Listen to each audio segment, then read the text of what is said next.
ఇప్పుడు వెళ్ళి మా అదృష్టాన్ని పరీక్షించుకోవాలి. రొట్టెలు దొరుకుతాయా లేదా అనేది తెలియదు, ఎందుకంటే చాలా తక్కువ జనాలు ఉన్నారు. మధ్యాహ్నం పొద్దునంత జనాలు అయితే ఇప్పుడు లేరు, చాలా తగ్గిపోయారు. చూస్తాం మనకు రొట్టె దొరుకుతుందా లేదా అనేది.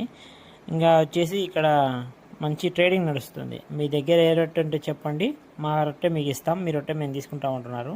కానీ అలా చేయడం కరెక్ట్ కాదనుకుంటా. ఎందుకంటే మనకు కోరిక నెరవేరితే మనం రొట్టె పంచాలి.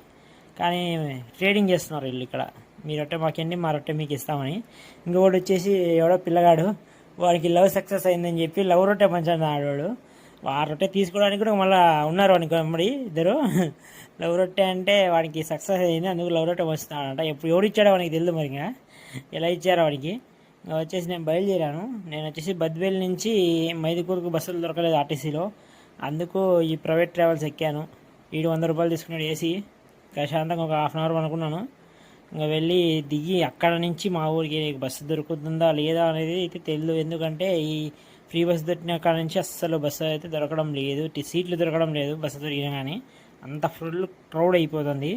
ఇప్పుడు మార్నింగ్ టైంలో అయితే అక్కడ మటుకు ఫుల్ జనాలు ఉంటారు దర్గా దగ్గర, చాలామంది వెళ్తున్నారు. కాబట్టి ఇది నేను వచ్చిన బస్సు. బాయ్ అందరికీ.